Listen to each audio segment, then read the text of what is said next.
So you want me to tell you the story of my life? Like I said, that's what I do. I interview people. I'm a collector of lives. Welcome to Table Talk. I'm Heath, and I'll be your host. This is the show where I go one-on-one with a creator, author, illustrator, publisher, or other mover and shaker in the world of tabletop games, video games, TV, movies, or any other area of the geekverse. You followed me here, didn't you? Yeah, I suppose I did. You seem very interesting. This is where you live? Yes, this is my home. Welcome. So, what do you do? I'm a vampire.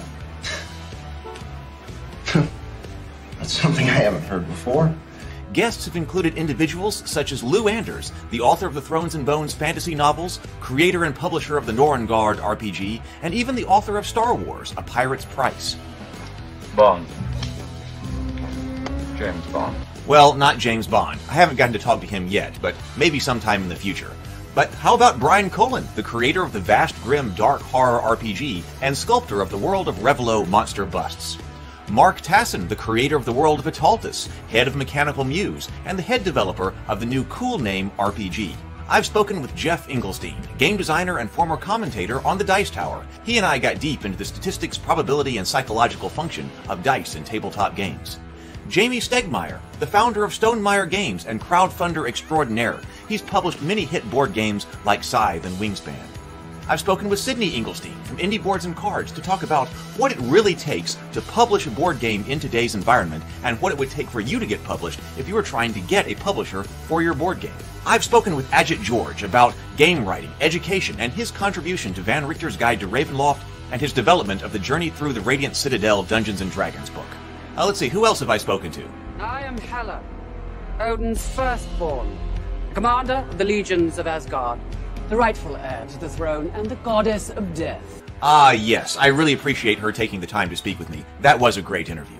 I've also spoken with Cameron Pasha, a writer and novelist who's been working in Hollywood for over 20 years. His projects have included Emmy and Golden Globe nominated Sleeper Cell, Kings, Nikita, and Roswell, New Mexico. His analysis and commentary have been very popular on YouTube. I've gotten to speak with Paul Shadow, the former network executive who has made quite a splash here on YouTube with his reaction videos to current movies and films. He and I discussed the status of independent film and web productions online today. Brianna da Silva is a reoccurring guest on the show and a very popular one at that. She's an author and director, and she was also the co-writer of the cultist comedy web show that's here on the channel. She and I regularly meet to study and analyze stories. I've also gotten to speak with of the Positive Fandom channel. She's an ally in our effort to be a positive and constructive force in the geekverse.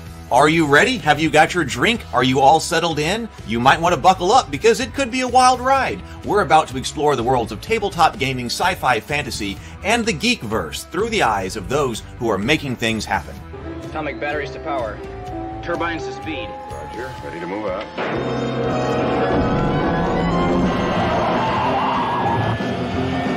It's time for Table Talk. Hello, everyone. Welcome to Table Talk. It is so good to see you. I am very glad to have you here for another Table Talk tonight. We have a great conversation, great guest and conversation for you. We are going to be talking about the horror genre and also conventions of its storytelling. What is horror in general, and how are horror stories structured? And I think this is going to be a great topic because originally, years ago, I would have said that I'm not a horror fan. But that was because I had an over-association of horror with things like slasher films that I don't really care for today. It's not my kind of thing today, but that doesn't mean that actually I found out to the contrary. There are all kinds of things that I like that do fit within the genre of horror. And so, hello to everyone. Let's bring on our guest, Brianna, of course. Brianna da Silva is here to talk with us. So hello, Brianna. Welcome, welcome, welcome. Hello. Hi, how are you doing tonight? I'm good. I was telling you before we went live, I'm feeling very inspired today, and coincidentally has to do with horror stuff and a horror story I'm working on. So it's like the perfect time to talk about it. Okay. Do you want to talk for a moment about that and also who you are? I know some people already know because you're kind of a regular here on the channel, but do you want to give a quick intro to yourself so people know? Sure. I'm a storyteller. That's like my primary thing that I'm interested in life. I've written a fantasy novel called City of Reckoning. And then I've been focusing over the past year really on getting better at writing screenplays. And then also I was the co-writer and the director of The Cultist, which was a show that Keith produced. So yeah, so that's me. All right. So I was just looking at the different people that we have here. We have August in the chat. Welcome, welcome. Good to see you. Daniel is here, and James Bacon is also here. Thor KC is here.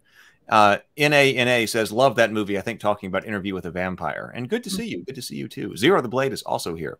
So good evening. Watching the Cool Name RPG put on it. That's pretty awesome. Yeah. So the Cool Name RPG is ending on Kickstarter soon, and he's always publishing updates on his design blog. All right, so we will take some questions. We're going to be talking about horror here, but then we also take a break every 10 or 12 minutes or something like that and take questions and comments from everybody. So we can definitely do that again today. Yeah, sounds good. Okay, so we're talking about horror here. Mm-hmm. And actually, we did a lot of discussion of horror on General Geekdom. That was our roundtable show that we did last summer. Yes, and I since then have because at that point I was just kind of like a fan that was just starting to get interested in horror, really. Well, I mean, I wasn't just starting to get interested, but I was just starting to write it. And since then I've done some more work on studying it, more trying to really wrap my mind around it as a storyteller. And so I'm going to be consulting my notes from that as we talk today. We had some major horror afficandos as part of that. And like I said, that was basically when I would have said, well, I'm not really a horror fan, but we talked about so many different dimensions that horror is that, okay, I guess I am actually. And I guess I should have known that, because when you're reading Edgar Allan Poe, for instance. Yep. I love Edgar Allan Poe. I was introduced to Lovecraft and read Lovecraft and his stories. Okay, well, those are horror stories. We watched Nosferatu yesterday, which was a really neat thing to do. You see that iconic imagery. It was really neat to actually watch the original movie. By the way, a side note, I learned that movie is the first ever example of any book, anywhere, where a vampire dies from sunlight. So these concepts of the vampire have slowly evolved. Before that, there was this idea that vampires would weaken in sunlight. Nosferatu in the 1920s, that idea was the first version of that. And now almost every version of a vampire since then is one that dies in sunlight. So it's just so interesting, how these mythical concepts just kind of get built on with each new version that people add their own spin. Well, that's interesting, because I was going to say that in Dracula, and by the way, when I read the original Dracula and the original Frankenstein, I mean, I like those. That's horror. Yeah. So I loved the original Dracula book. And the Bram Stoker's film, I got to watch again because of this. But that's interesting because, in the Dracula book, he's staked. The Dr. Van Helsing, they finally take out Dracula by staking him, a much more classic way to take out a vampire. Mm-hmm. But then, but in the movie, he died from exposure from sunlight. Okay, so with a broader understanding of horror than slasher film. Yeah. What is horror? So I've got some interesting quotes here that I think are useful from different sites, different thinkers. There's this one quote I'm just going to read straight. This is from a guy named Sean Coyne. I think I'm saying his name right, but he's the author of The Story Grid. So he says this: "The horror story is an allegory for the horrific world we presently or could soon inhabit. It serves as a prescriptive or cautionary tale about how to best metabolize our darkest fears and survive. The power gap between the monster and the victim is immense, and thus the victim who raises the courage to confront the force with all their inner genius to their last breath inspires us to do the same. To win is to survive."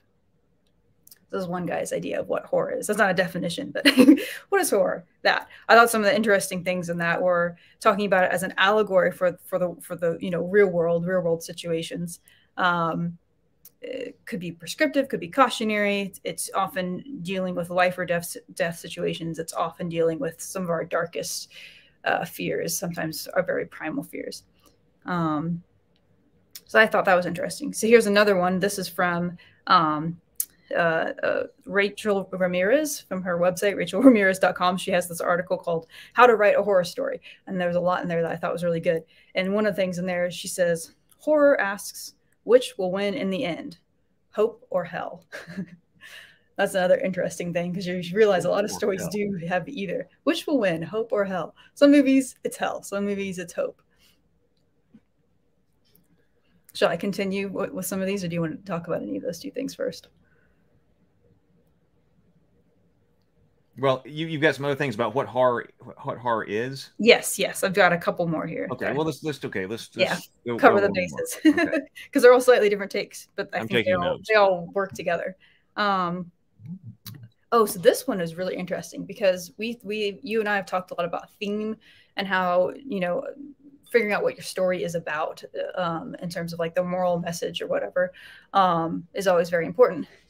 But she posited that a horror story pretty much always has like one driving theme, which is a horror story arises from the need for safety. Or so I guess maybe not the theme, but in terms of like what the goal is of the characters. Maybe I'm missaying that. But the primary goal is not going to be, love, self-esteem, or some other goal you might find in other genres. That like if it's a horror movie, you're always trying to become safe, or specifically it's that you're trying to stay alive or avoid a fate worse than death. I feel like a lot of Lovecraft's stories are the latter. It's not about the characters dying, it's about them succumbing to madness. So it's something worse than death. It's something just horrible that you don't want to happen. And so you're trying to avoid something horrifying. Often it's trying to not die, but it could be there are worse things than dying.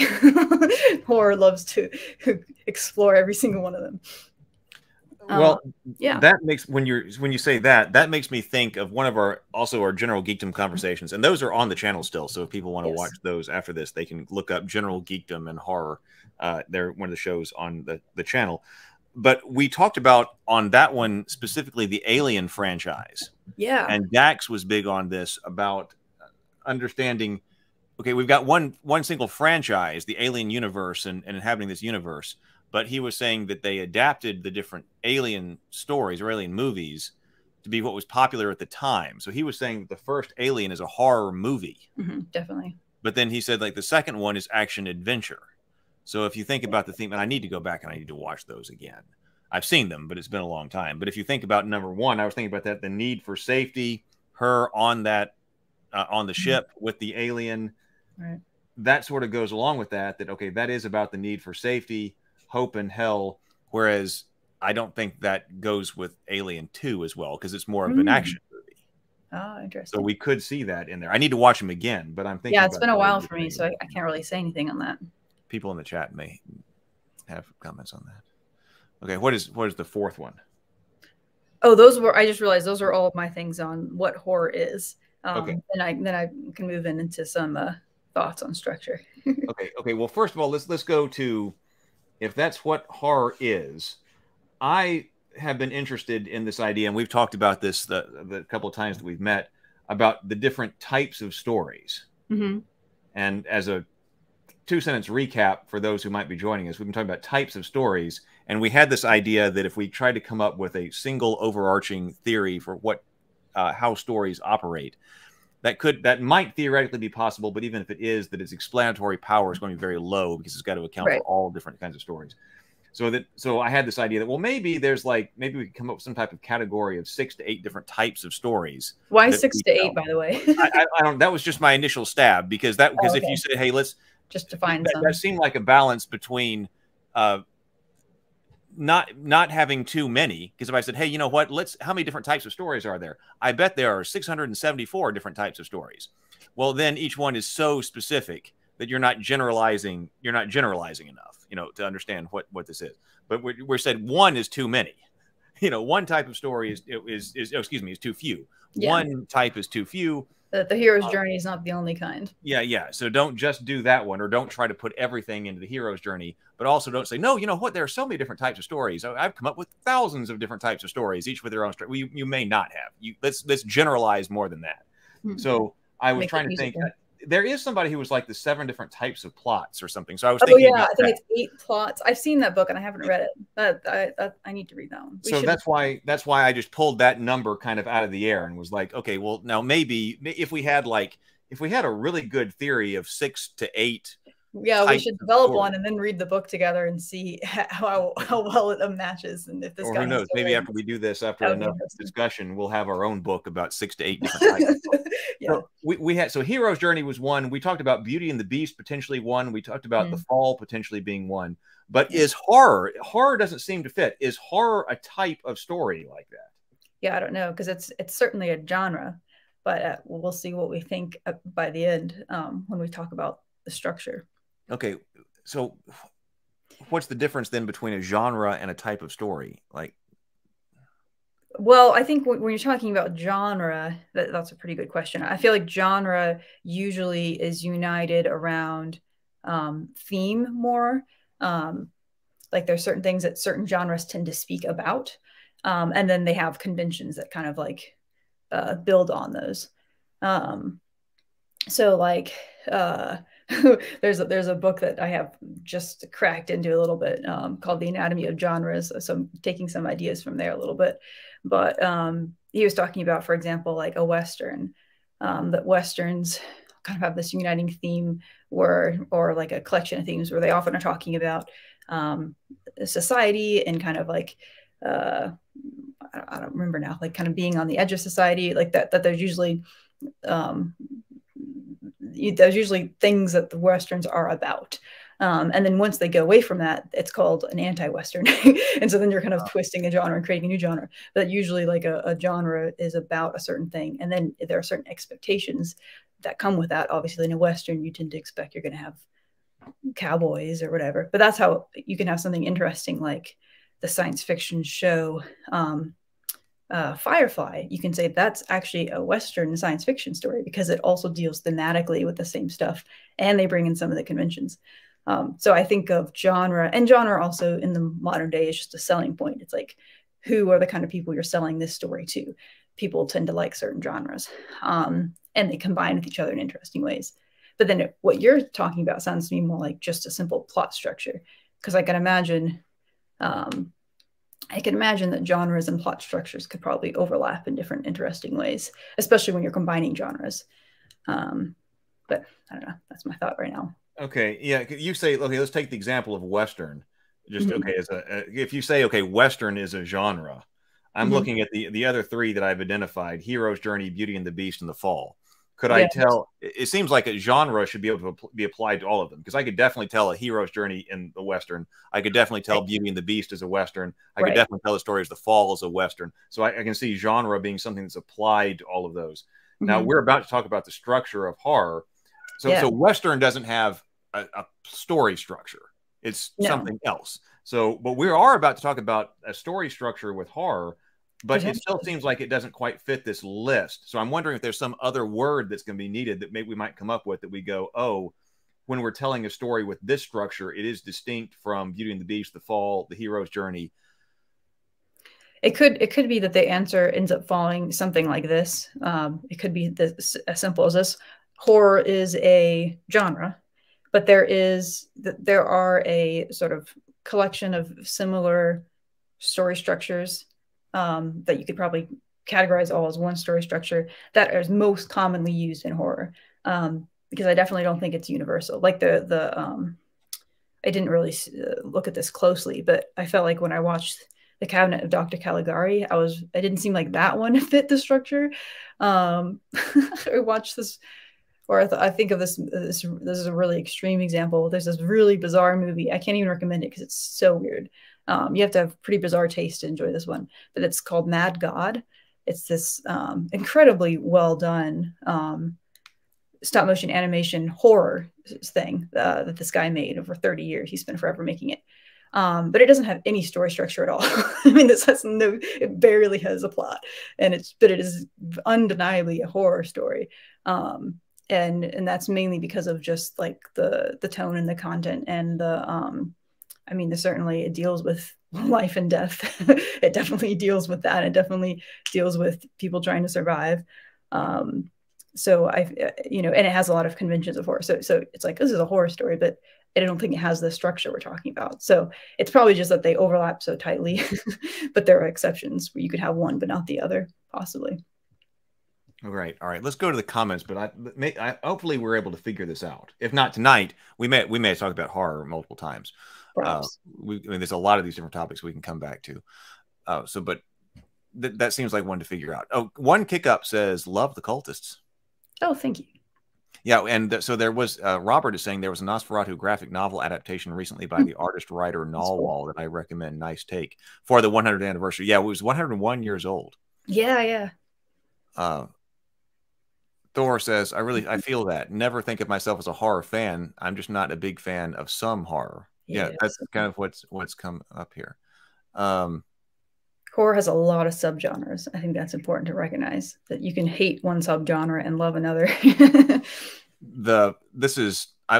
If we get to watch this one together, if we're sitting around sometime, I would love to watch this one with you. I did turn it on last night while I was trying to do some other things to watch just a little bit, because I love the Bram Stoker's Dracula film. I had her watch the trailer of that. You thought Keanu was a bit lame, but it's just beautiful cinematography. It is, like I said, it's an art horror film. It's an art horror film. Let's see. Hey, Vanessa. Good evening. See, I can also creep myself out very easily. Yeah. The Color Out of Space, talking about the Color Out of Space is fantastic.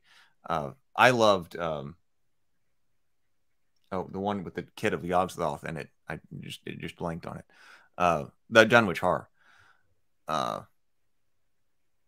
James says, the Lovecraft juxtaposed the self-importance of a Christian society against the uncaring vastness of the universe. That's why cosmic horror is so hard to do these days. Oh, yeah, you talked about that, James. You said you thought that the cosmic horror wasn't able to be done quite so well anymore. Yeah, because that's a really interesting point, because so much of that was like in its moment culturally of what was going on. Like, people were horrified by what they were discovering. And now, you know, enough generations later, we're kind of used to the reality of the vastness of the universe, and it's not so horrifying anymore. So when we play with Lovecraft, these days it's like different themes. Yeah, that's I was wondering why you had said that we can't do it as well today, but that's a very interesting point, James. That's a very interesting point. I'll have to think more about that. Yeah, The Last of Us, a horror. Let's see, body horror. We talked about body horror on General Geek. Oh, yeah. But yeah, so that's a sub-genre of horror, body horror being one of them. Yeah. I've got one sitting on my desk right in front of me, actually. I mean, on my shelf. I think someone is Daniel's agreeing with you. So yeah, so we need to get this down right here. Stargate Mind says, hey, the genres can still follow structure, but you still have to provide audience expectations to the genre in the story structures.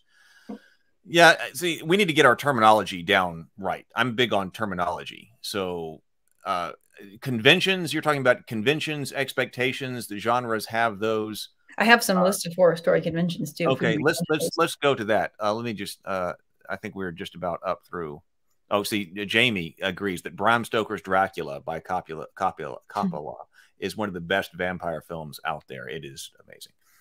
I think, was that the first time I'd ever really been on a date or something like that? I don't even, you call it a date when you go over to a girl's house and watch a film? It was like one of the first times. Yeah, I guess it was a date. That was like the first, maybe like the first date I had ever been on. She wanted to have me over and we watched that movie. She was upset. That's a nice memory. All right. So, okay. So we're moving on to, so you've got structure and conventions. Yes. So I have, and I have some very simple versions of a structure, and then a more complex version, which will probably be the meat of our discussion. So again, some of these, I think these are from that same author I was mentioning. Let me go back. Rachel Ramirez, from that same article. Yeah, it looks like that's who it was from. So here's a list of some horror story conventions. This is according to one person. It's just interesting. So there's a huge power divide between the protagonist and the monster. That seems to be pretty common. The protagonist is unable to escape due to their isolated location or situation. They must face it. That seems pretty obvious too, because if you can just walk away, then the story's over, right? It's like you have to face this problem. And sometimes you come up with some very contrived situations to figure out why you can't just leave. Right. The protagonist is active. The hero investigates and finds out the truth behind the horror. I can't think of an example off the top of my head where that doesn't happen. That seems pretty true. The hero is scared as hell and doing everything they can to survive. This one's interesting. The story premise is improbable. So this is why horror is speculative fiction. That often what you're dealing with is something kind of out of the norm of regular experience. I wonder if that one is true or not. It definitely is common, but I don't know if that's always the case. I guess a convention just means it's common. I guess it doesn't have to mean it's universal. Well, and you did say that the situation is improbable. You didn't say that it was fantastically impossible. Right. It could be a very unusual serial killer. It could be something like that where it's like it's uncommon in a situation. Lives depend on the protagonist's defeat of the monster, or the fates will be worse than death are at stake. So something really serious is at stake, either life or either you're going to die, or something worse than dying is going to happen. Now the story contains elements of suspense. That's obvious. This one's interesting. The monster attacks randomly and never rests. Keep the monster off screen as long as possible and progressively reveal greater levels of power. I think that's an interesting thing to think about, as with any story, that you have to have an escalation. And so the way that works in horror is that that often the monster is feeling more powerful, or just more and more difficult to defeat. This one's interesting. The sequences of events are surprising, usually beginning in ordinary situations, so some sort of a conventional thing that you can relate to, and then involve supernatural and fantastical elements. So like we were saying, that's not always the case. Let's see. Oh, this one's interesting. The monster can't be reasoned with. If it could, the story would end sooner. And the wording was, it is possessed by evil and intent on devastation and annihilation. I feel like sometimes there's probably some nuance to that, but the protagonist is the final victim. Oh, and this is a fun one. This is my favorite one. The writer leaves us with information that proves or implies that evil still lurks. So this doesn't happen in every single horror movie. In fact, one of my favorite examples breaks this rule. But it's very common that there's something at the end that hints that there's still danger out there. And that's kind of like a very psychologically satisfying ending because it sticks with you more. When everything's this could happen to you. Huh? It's saying this could happen to you. This still exists. Yeah, and it makes you think about it some more. It's like everything's wrapped up. This is a non-horror example of that, is like the open ending of what's it called? The one with dreams within dreams. What's the name of that movie? Christopher Nolan's film. Oh, Inception. Inception, right? Because it ends in a slightly open way, that it sticks in your mind more. So that's kind of a principle that is often in horror, that there's a sense, oh, it could still be out there. Maybe it's defeated, maybe not, or maybe there's still other things. So that's a probably incomplete list of conventions. So things that you often expect. And then if those conventions are broken, it's usually pretty meaningful, and it's usually done on purpose. I think that would kind of be how I would define like a genre convention, is like, these are things you expect. It's boring if they're always done the same way. So sometimes you want to break them, but then you're kind of like, you're breaking them on purpose, and usually for a narrative reason, maybe even just to make it surprising. So.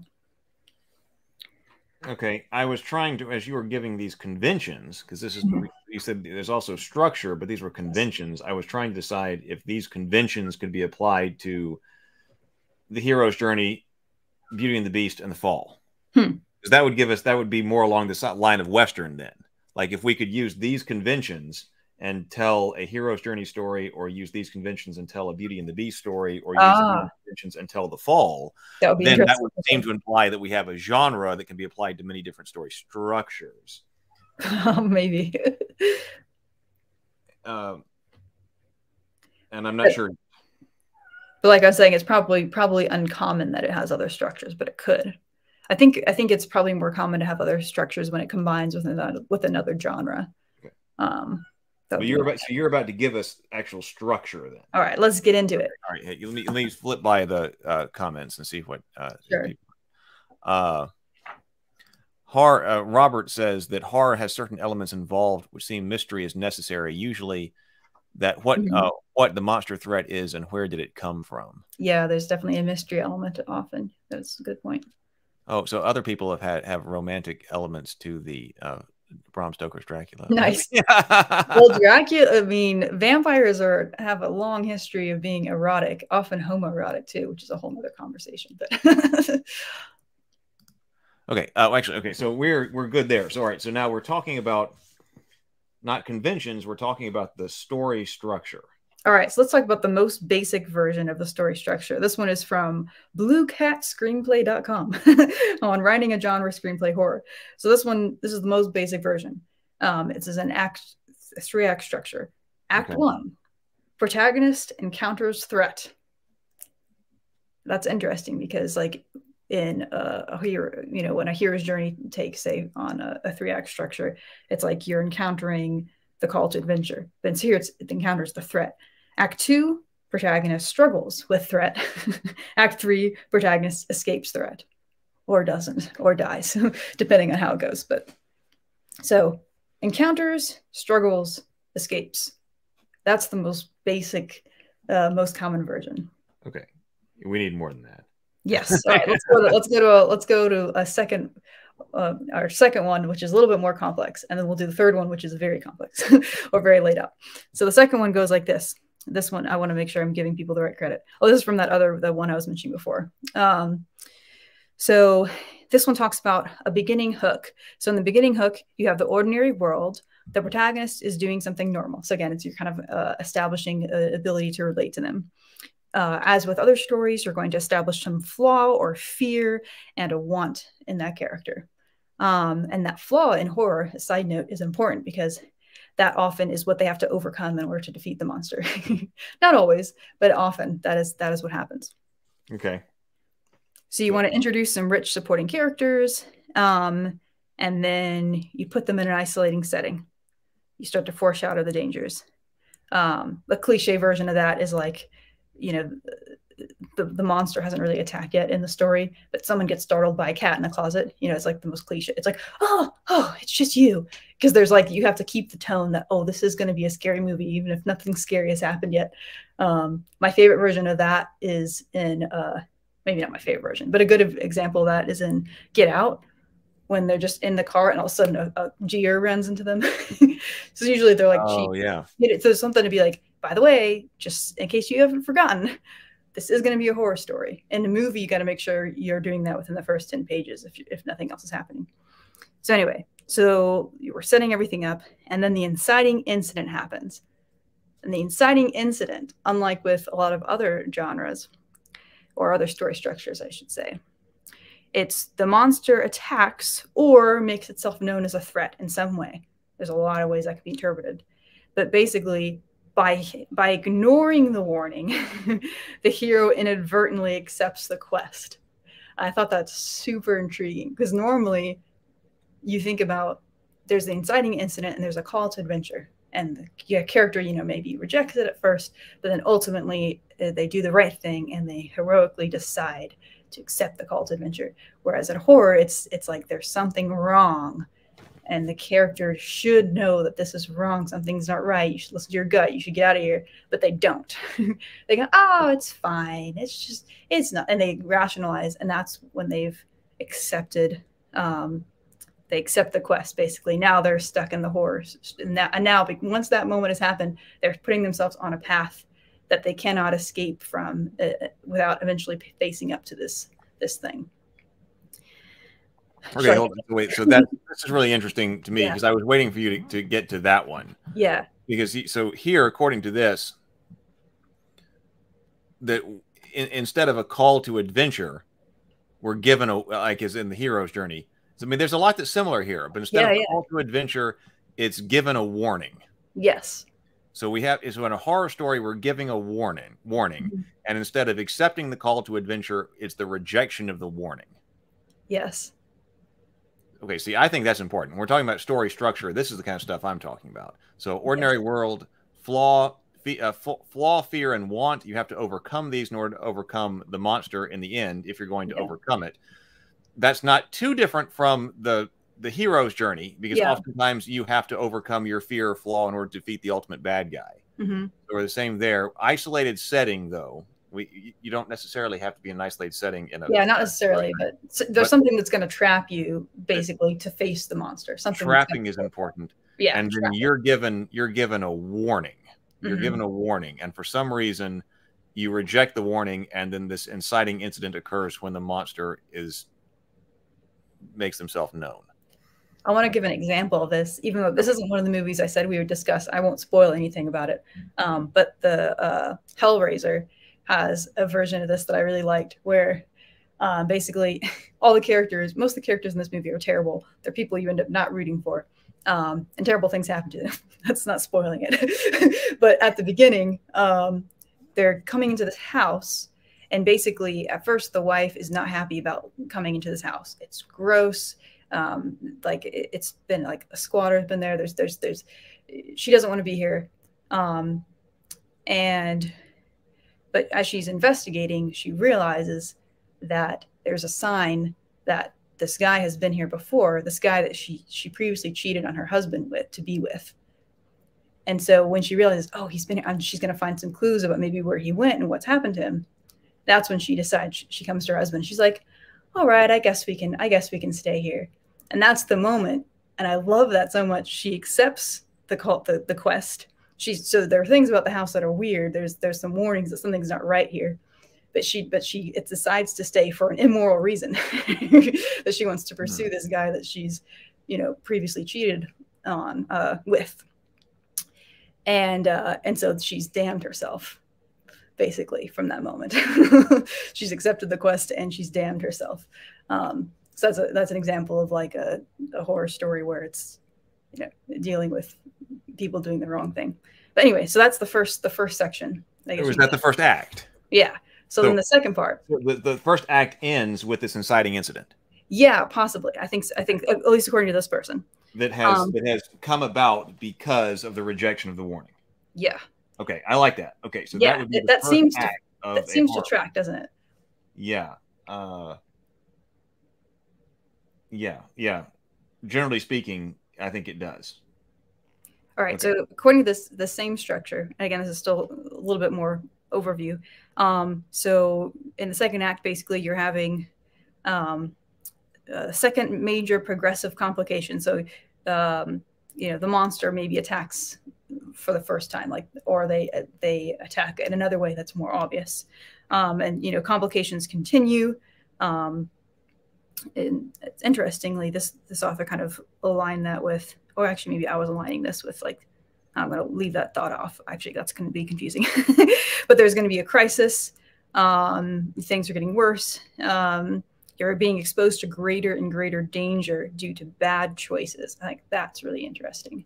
That as you're going, and it could be you're not understanding what the nature of the monster is, and that's why you're not successful at defeating it.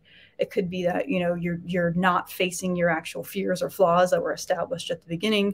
There are different versions of that, or it can be a combination of both. But basically, the danger is getting worse and worse. And then, similar to the structure we're familiar with, you reach a hopeless, all is lost scene. And sometimes there's a false ending. You think you've solved the problem, but you haven't. All right, so then the third act. Well, all is lost, false ending, perhaps. Okay. Yeah. And then for the third act, you have, a climax basically where you have to fight the monster, you figure it all out, and then you have to rise to the challenge, whatever it is you have to overcome, a personal flaw, or whatever it may be. And then you survive. Or you fail to rise to the challenge, which I think is interesting, and you die. So it could be that in that last moment, you don't do the thing you should do, and that's where it becomes a cautionary tale. Yeah, and okay, so that is a second version. Do you want to talk about that more, or shall we go into the more in-depth version? Which let me go to the comments, and then I do have some thoughts on that. Let me say, sure. Stargate Mind says, I wrote a book on all this. It's called DJ Your Story. Oh, cool. It controls the story structure the same way a DJ controls music. Amazing results. Well, we should take a look at that. That sounds really interesting. And I'm interested to know more. Vision says, I came in at gay vampires. What did I miss? Welcome, Vision. Let's see here. Yeah, so Jamie G says, that's interesting. Rejecting warning means accepting the quest. That was mind-blowing for me. Yeah, so James Bacon says, Candace said, in most 80s slasher horror, there's an inversion that took place. The audience is meant to root for the monster because all the victims are so unlikable. Yeah, Hellraiser is one of those. Yeah. That's another fun. That would be an example of taking a convention and then twisting it in a satisfying way. So you can change them if you do it intentionally. See, what I'm thinking of here as you're talking about this and trying to go back to different types of stories then, because we said, okay, the hero's journey is one, and of course it's very popular, and I think there are different reasons why it's popular. And one of them is, okay, it's trying to give you a generally, now there is a way to write that as a tragedy, because we got to talk about tragedy too at some point. But you could write the hero's journey as a tragedy, at least according to Maxwell Alexander Drake. But you're trying to give people a positive example. The purpose of a hero's journey usually is to give people a positive example. Now, I would think also that Beauty and the Beast is giving people a positive example, and that's that's also one of our, at least according to my current thinking, as this is being drafted, one of them. We talked about The Fall as being a cautionary tale. So it's not as popular. We don't see as many stories about The Fall, but it being something that's a caution. Because they're kind of a downer. Yeah. And okay, don't do this. This is the result of something ends up in The Fall. Now here we're talking about horror, however, as a cautionary tale. You're issuing a warning that people are not listening to. So what message are you trying to get out of this horror film? It's listen to the warning. Like, look what happens to if you don't listen to the warning. Potentially, although sometimes people listen. Sometimes you can't help but understand why the person isn't listening, because the situation is so unusual and so unlikely to occur that it's like, well, yeah, most people would say, if you were to assume that you were in a horror movie, you'd be paranoid, right? Like most of the time, it isn't the weird thing. Like most of the time, there is an explanation. And so it seems to me that usually the message is going to be a little bit more layered and a little bit deeper, a little bit more symbolic, I guess you could say, to the extent that there is a message in a horror story. That I think is a whole nother conversation about like what different types of monsters tend to evoke thematically and things like that.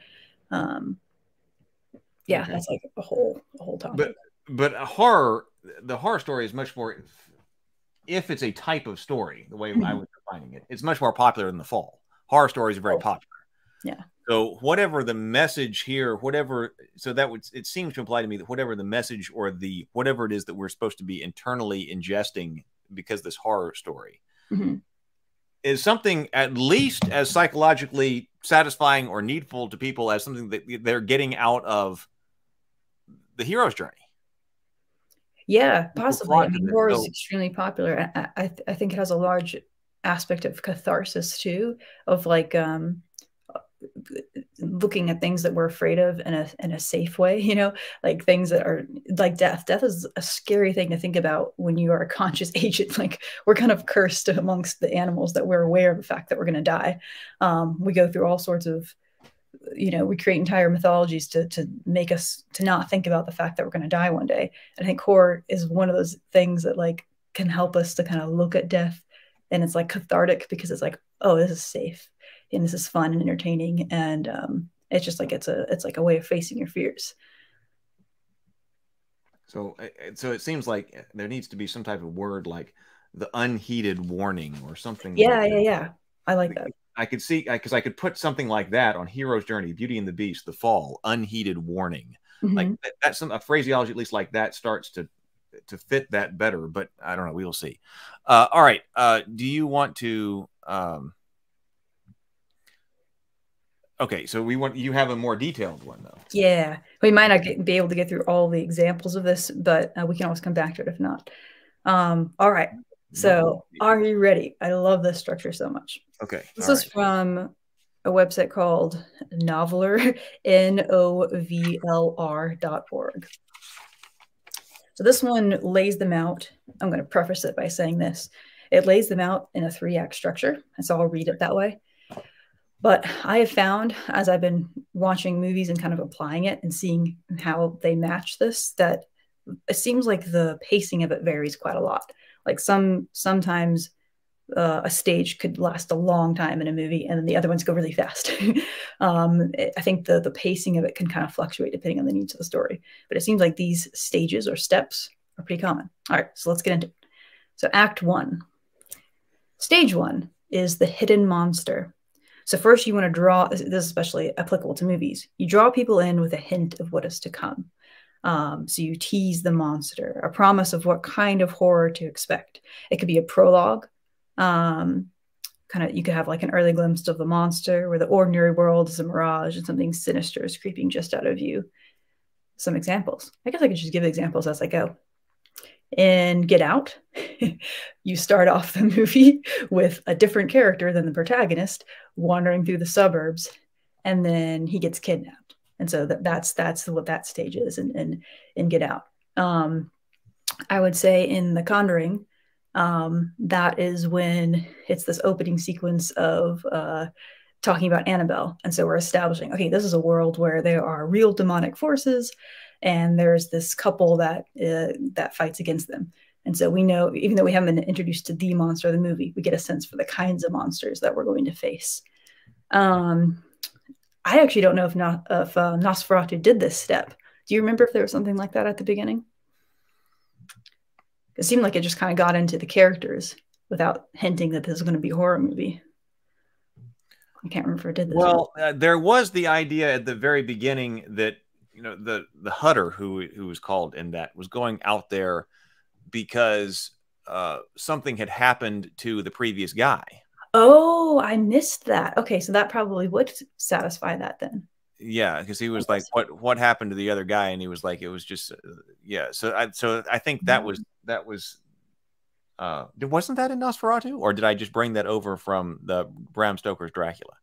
Yeah, I don't remember. I feel like I missed. Not now. I can't remember. But okay, so but it might be. All right, so there's step 1. Step 2 is self-explanatory. You're introducing the characters. All right, obvious. Okay, stage 4. I guess I'll say stage instead of step. The journey begins. So that is the inciting incident that we just talked about with not heeding the warning. So the inciting incident puts characters in the path of the monster. So they may not necessarily meet the monster yet, but they're headed in that direction. They're going to be isolated somehow, or like we were saying, they're going to be trapped somehow. And this is interesting. So they may have a chance to walk away. It's their choice that puts them on the path toward the monster. So I think that one's pretty obvious in Nosferatu. He's literally going towards the he's on the journey to the place where this guy lives. A similar thing in Get Out, although here it's a little bit more subtle, because even though the main character is kind of nervous about meeting his girlfriend's family, he thinks it's going to be okay. There's a little bit of that sense of, yeah, whatever, but it's fine. He's a little nervous, basically, but he's gone his way. And then in The Conjuring, they're just like, that was pretty quick. They just sort of, they're at the house. The family's immediately arriving at the house. Stop me at any point, Heath, if you want to discuss any of this. I'm just going to keep going unless you stop me. Okay. Stage 4. This is still in Act 1. Okay. This is the last step of Act 1. Okay, I'm paying special attention to where your acts close out. Yeah, because that's kind of interesting, huh? Okay, so where do we close Act 1 in a horror movie? And that is with meeting the monster. And actually, I think all 3 of those movies that we just mentioned do this. So meeting the monster. So before, there's just hints that there's something wrong in the world. But now the character has their first brush with it.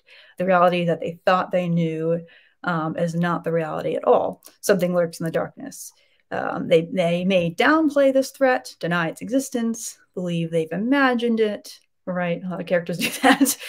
So there's this conflict between the character's rational mind and the monster. So they've met. Another way to put this stage, I would say, is like they've met the monster, but they haven't fully process the fact that it is a monster. Like they're having encounters and they're still rationalizing it. Oh, well, that's exactly what Harker was his name actually in the Dracula film, but then also Hutter is rationalizing. He's met Dracula, but he's still rationalizing this isn't a problem. Yeah, and I noticed. The Nosferatu movie has 5 acts, and I was trying to see if they kind of aligned. And it seems roughly like Act 1 is Act 1, roughly Act 5 is Act 5, and the 3 middle acts are kind of the second act. But this one was slightly different because through into what it called Act 2, he was still on the stage. He was still denying things. He was still denying. Oh, sorry. Go ahead. Before we're talking about Act 1, Jamie G brings up a great point that Jonathan Harker in the book particularly is warned many times not to go to the castle in the beginning of Dracula and give him the cross. Interesting. Now that was so actually I don't remember. I'm gonna have to go back and check because I think I blended those 2 movies together. But in Nosferatu, he was also warned not to go. But that warning comes at that well, which is also in the Dracula book when he's at the tavern or at the place, and he says, and you knew it was gonna be, you know, hey, bring me my dinner. I'm going up to Count Orlok's castle, and everybody like stops and looks at him, and then he's warned that the you can't go any further. The werewolves are out there, so he did receive the warning there, which is the hint of what was to come. At least it was there. I think that movie started just because of the what happens at the time. It started probably a lot earlier than a movie would start today, like in the character's progression. Yeah. Okay. I don't know anything about Young Frankenstein. I see that in that. I haven't watched Young Frankenstein, so I don't know. Okay, so go ahead. Okay. So Act 2. Act 2 begins with stage 5, which is the turning point. The point of no return. In other words, this is the moment when there's no more rationalizing. The danger is obvious and unavoidable. So maybe this is like the first character death. This looks like a lot of different things. In The Conjuring, and The Conjuring follows this, by the way, exactly. It follows this act structure exactly. That is when the most difficult part of the movie. By the way, I will spoil all 3 of these movies if people haven't seen them. But the point that's most frustrating watching The Conjuring is this part. It's the most intense, scary part at the turning point because it's when all the characters are actually encountering this nefarious force in the house. And you're like, it's the moment of like, why are you going into the dark basement? Why are you going into the dark basement? So what are you doing? And so after that, 3 family members have these terrifying experiences. And after that, they're like, yep, supernatural things are happening in our house. We need help. And so that's when they go to get some help. Now, and this is an interesting one. This is why I say that sometimes the pacing is different. So that's step 5 is the turning point, right? Step 4 is you're denying the existence of the monster. In Get Out, Act 2 comes, he's still in stage 4. Act 2, goes halfway through, he's still in stage 4. Like the turning point doesn't really happen until like the end. I can look at it. I can't remember exactly where I marked it, but it's like way at the end. Like he spends an hour just of just constantly rationalizing things, getting steadily worse and worse. And that's a very interesting example of the pacing of the structure being different, because then the movie has this very rapid ending where all these other things happen. All of the steps still happen, but they happen very fast. And so it's kind of fun and different for that way. But more conventional version. So the next step is going to be pursuit. So after you've realized, okay, yes, there is a monster and it is real. So now the monster is pursuing your characters from here on out, forcing them to confront their inner demons. The monster grows increasingly dangerous. Characters may be injured or killed. So there's your classic story thing with the stakes getting higher and higher. A lot of movies have this stage taking up, I would say, a majority of Act 2. That's like often the bulk and the most fun aspect of the story. Stage 7, the first confrontation. So at this point, basically the characters, they've learned and developed. The monster catches up to them, but they feel confident or desperate enough to attempt a confrontation. And this confrontation fails. So I think about in Get Out, like I said, like it takes right until the end. All these other steps start to happen, all in like the third act, basically. But he's trying to leave, and he's like, Rose, where are my keys? Where are my keys? Where are my keys? And finally she's like, you know, I can't give you your keys. That actually might even be the turning point. Actually, in that movie, it's probably when he sees the pictures, realizing that he is not the first victim. But he makes an attempt. He tries to run, and they use hypnotism on him, and that doesn't succeed. Right? Everything is worse than it was before. I'm trying to remember what this stage is like in The Conjuring. There's definitely some attempts to address the evil in the house that don't work. I don't remember the details. And Nosferatu, this one is kind of weird. I actually want to look at some of my notes for this one, because I felt like this was where that movie departed a little bit. Let me look. Well, that movie, yeah. What did I write? Yeah, because some parts of it want to be very close to Dracula, and then other ways it doesn't follow that, because the vampire is not in it as much as you would have thought. Right. And then, it spends a lot of time on things that Dracula, the book, does not actually spend time on. When you were talking about a confrontation but fails, I'm thinking about what's going on the boat, on the ship. Oh, yeah, that might be an interesting confront it on the ship, which was not the main characters. Yeah, because this stage in Nosferatu, that's what I basically wrote, was that it wasn't the main character, that the protagonist goes into the background all of a sudden, and now it's about all these other people and the townspeople and his wife. It starts to shift to her. She kind of becomes the protagonist at the end in a super passive, old-fashioned heroine way. I will sacrifice myself and faint and save the world. Yes, so that was interesting in that one, where it was kind of weird structurally, where it was like, why is the protagonist no longer an active agent? I don't think I liked that about the movie. So some additional reasons why this confrontation might fail could be that the characters lack vital information. That's common, that there's something they don't know yet. They think they know what they need to know to defeat the monster, but there's still something they haven't learned. The characters have made the wrong links, or they misinterpreted essential clues. The characters are unable to reconcile their inner demons or the conflict with the monster in a way that ensures success. And I really like that take of the like personal growth that has to happen in order for them to defeat the monster. All right, stage 8, desperation. I feel like this maps neatly onto like a what do you call it? The low point. What's the term in classic story structure? When all hope is lost. I'm forgetting what the term, but yeah. Huh? What is the denouement? No, not denouement. That's at the very end. But yeah, things are as bad as they get. So you're reiterating their isolation. The remaining characters are more alone physically and emotionally than ever before. This is the point where it's hopeless. They may finally understand that their internal conflict is at fault, or something like that. So there's this point of saying this monster can't be overcome. Sometimes people explicitly say that at this point. In the well, yeah, I think at that point in Nosferatu, you're just seeing people continue to die, and the reason why they're not successful at defeating him is because they think that it's a plague. They don't think it's a vampire. Desperation, the plague, right? Yeah, right. And then what did I put for? This point in The Conjuring would be, so this is also the end of Act 2, classically speaking. So in The Conjuring.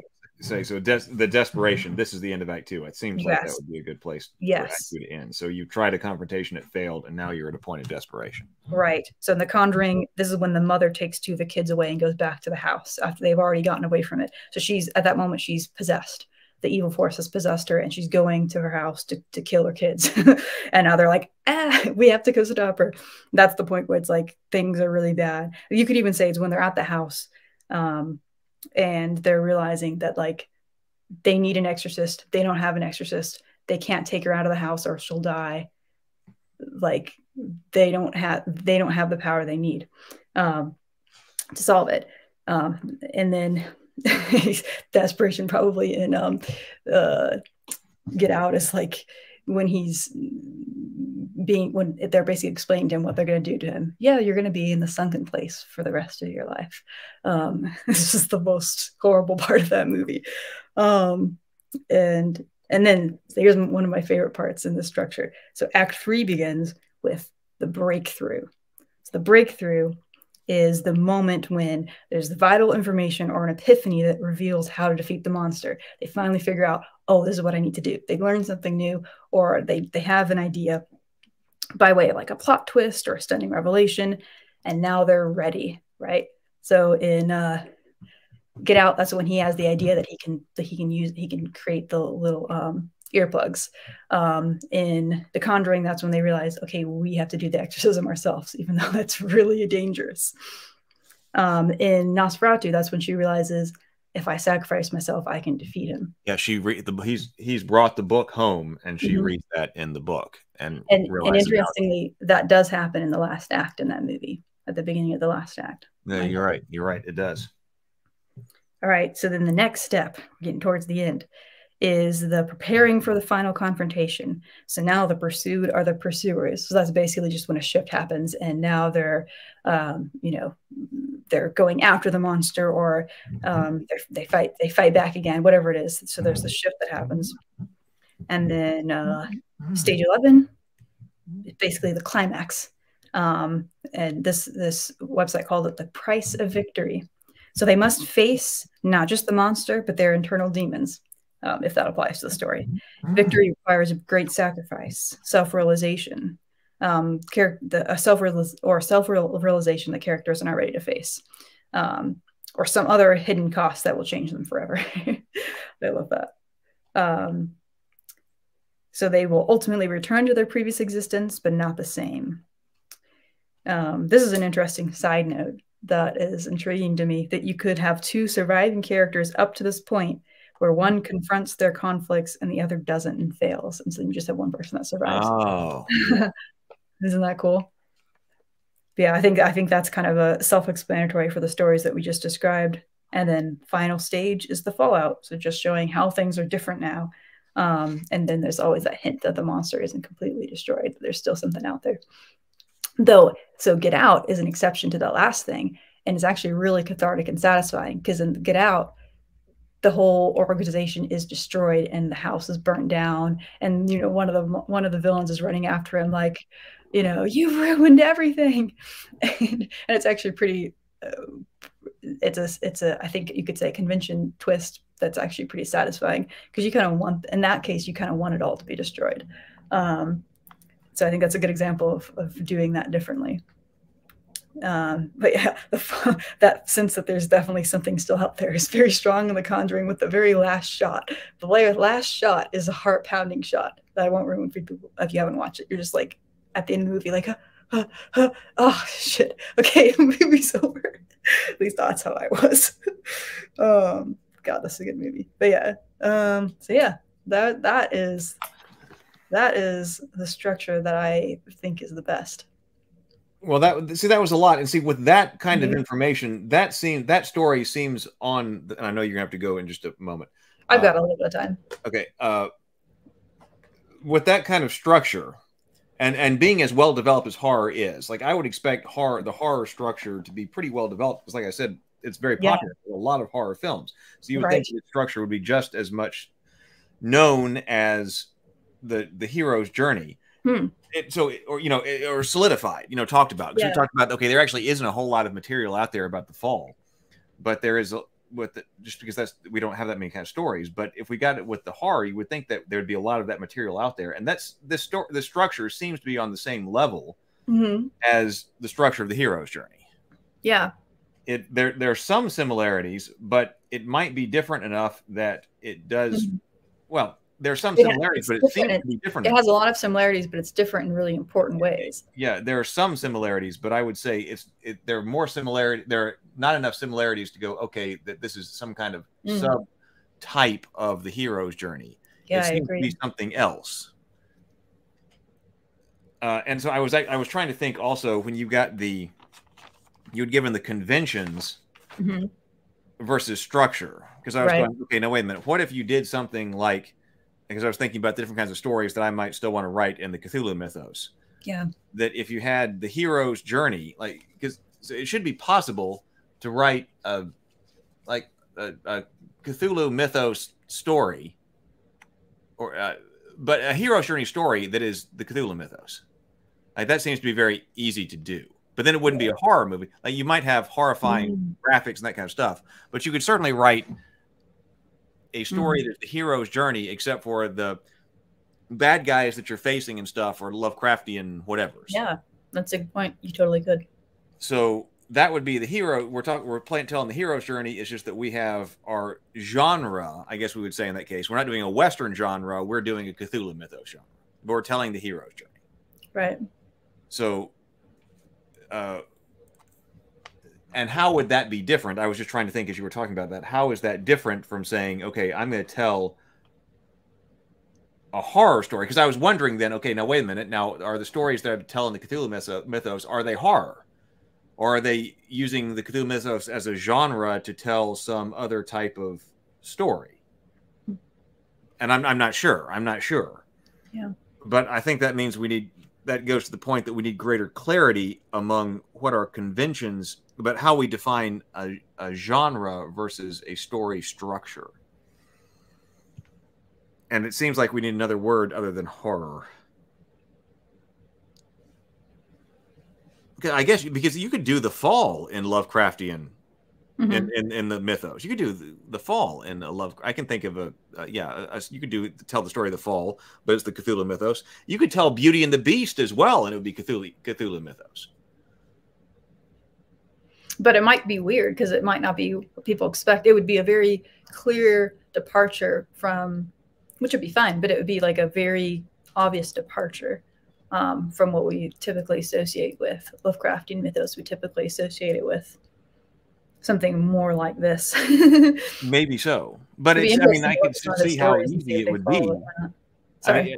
I can just see how easy it would be, especially if you're trying to do a beast transformation. You got the guy turning into a deep one, or you got the guy corrupted by any type of dark Lovecraftian magic, and the girl's trying to get him back from. So, yeah, you totally could do that. Yeah, you could totally do that. So instead of becoming the fairy tale, the fairy godmother and the beast, we're talking about being cursed by God knows what and all of that. And that's just the veneer that goes over that story structure. Interesting stuff, huh? Yeah, yeah. Hey, Retro Nerd Girl. Good to see you.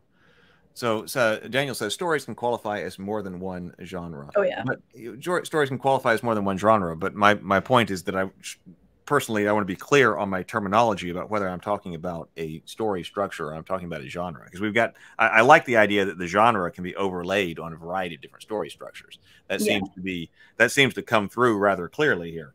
So sure, you can be part of multiple genres, but what is the story structure of what you're telling? I'm liking this idea of the unheeded warning that you're telling. I know, right?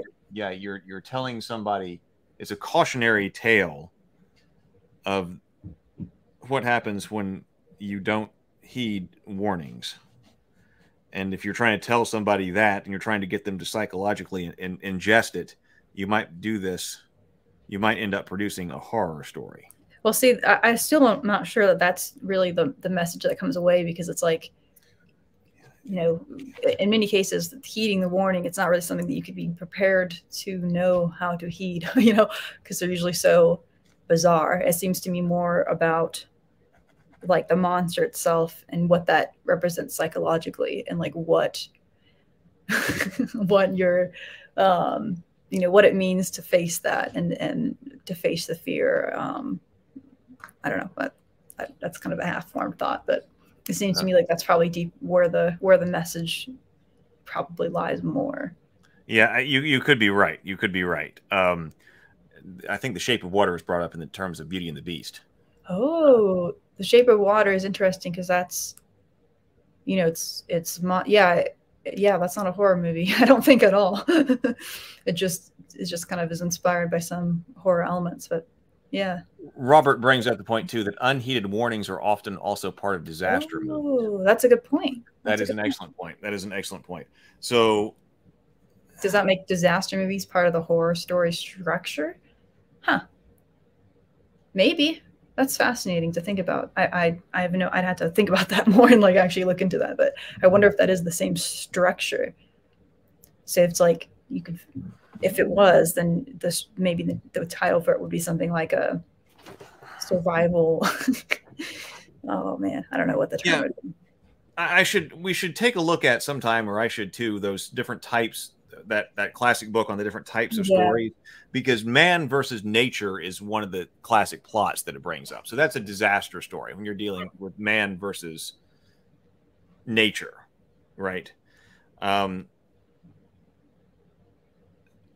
I'll have to think about disaster in relation to horror as well, because that's a plot that doesn't work all that well. It can work, and there are great examples of when it works extremely well, but it's difficult to repeat. And I think the classic example there is Jurassic Park, because that's a disaster story. And the first Jurassic Park movie, I've read the book too, but we can just talk about the movies. The classic Jurassic Park, the first Jurassic Park movie is, to me, one of the greatest films out there. You know, it's at the top, and that's a disaster story. I didn't think about that, but you're right. Because it's man versus nature. You don't have an agentive bad guy, an agentive antagonist. It's the forces of nature that's escaping, and you're tearing things up. Right. But that's difficult to repeat, because yes, that movie masterfully told the disaster story. Unheeded warnings. We have unheeded warning in that movie. That's also a science fiction disaster movie, which is interesting because science fiction often deals with this subject too. I mean, it's just the most classic science fiction theme in that one that they say outright, just because you can doesn't mean you should. That's like the oldest science fiction cautionary tale. But see, that they try to rerun exactly that over and over and over again in more and more Jurassic Park movies. It's like you've already said everything you could say. You've already said everything you could say with that story. You don't need the same warning is given, or it seems to be the same warning is given. Don't mess around with the genetics or whatever, and then you end up with the dinosaurs escape and you're running from dinosaurs. So that's why I say it's not really easily repeatable. Having an agentive antagonist is better for repeatability. But that's an excellent point, Robert. So the unheeded warning, that one can't. So we can't put unheeded warning up here at a really top level kind of thing, like we were just talking about, or Brianna brought up, because we manifest that in a couple of different places. Yeah, so, we have multiple applications, types of stories that you find it in. But that's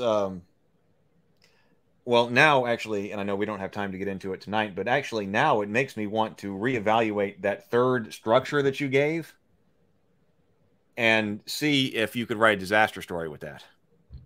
Yeah. Just looking at this, I bet you could. Oh, you know what I should do is send out a link. I mean, I'll send it to you so you can send it to everyone if anyone else wants to go into this in more detail. That last one. Let me see if I can find it. I don't really have the exact link for it. Yeah. That would be really interesting if disaster and horror were very close to the same structure, and that would mean that we need something that can, as there's a hypothesis here, but if that were the case, that would mean that we would need something that connects horror and disaster that would make it this top level story type. That is interesting. Ooh, that is intriguing. All right, can I send this to you here? Yes. Yeah, this is the link. Where are you putting this? In the private chat? You may put this on Discord. This is okay. I'll put that in the Discord. So, well, actually, no, I can also just post it right here because I've got permission to post links. So, this is my channel. So this is horror story structure. Yeah, that's the big one that I went through. Okay, so that's everybody can get to it right there. I'll also drop it in the Discord in the Table Talk section. Hey, everybody, there's a link in the description for the Discord server. If you have found your way here and you'd like to be part of the Discord server, would absolutely love to have you. Ravenkeep Discord. Okay, well, I hadn't even thought about disaster, so I think that's one that is well, Jamie says maybe the disaster is the kind of horror story, but applying more to society than an individual. I think we need to think about that. Robert was saying, so the difference is horror requires the supernatural. Well, I don't know, because horror you can have supernatural disaster too, but also horror sometimes just has like humans that are the evil character, and they're not supernatural. Just a big bad guy that wants to chop people up. Yeah. Jamie says usually disaster story goes along with some moral lack or injury done to nature, right? The end is coming to terms with that or atoning for it. Man, it's been a long time since I watched Dante's Peak, so I don't even remember much about it. Well, okay, you've got a very exciting thing coming up tonight, right? Yes. You're about to go here. Yeah, but my horror short film, I'm about to have people do a cold read of it, so that'll be cool to hear it out loud and see if I can find any flaws. So I'm excited for that. But yeah, the short horror script. Yeah. Did I read this one? Yes, that's the one that you read. Oh, this one I read. Although you read an earlier draft. This one earlier draft. Better. Well, that is exciting. Okay, so Brianna is going on to go and have a table read of her script. That is very exciting. Okay. Yeah, and Michael Myers is supernatural in that he cannot die. So yeah, I don't think the supernatural is probably going to cross both of those. So that one, I don't know if that one is the marker because it's probably got both of them. Yeah. All right. Well, thank you so much, everybody, for being here. I've really enjoyed this conversation. I thought it was another great conversation. So we will, Brianna will be back in 2 weeks again. I'm going to try to bring some other people on for Table Talk. I would really like to talk to Cameron about the fall. Yeah. I think he would be a great one to talk to about that. Because I felt like we didn't, I came in super confident. I was like, oh, I'll, you'll be convinced of my perspective. And then at the end, I think we were both more confused. So yeah. I'll be curious to know what his thoughts are. Yeah, especially also coming from an Islamic perspective. So that I want to do that. But also in 2 weeks, Brianna and I are supposed to talk about The Children of Huron. Oh, yes. I need to finish reading it. So yeah, I got to finish my read through as well. I did start, but we're going to read through if you're looking for an excuse to read The Children of Huron, read The Children of Huron. That's one of the J.R.R. Tolkien books that came out that Christopher Tolkien edited. So if you are looking for an excuse to read it, and we're going to analyze it. It was brought up because we were talking about corruption in the fall and stuff. And the fall, so yeah, it fits into both of those. So yeah. Cool. All right, so we will do that. So I'll see everybody in the morning. We'll be talking about Rabbit Vein in the morning, but Brianna will be back in 2 weeks, but we will keep moving on here on this channel.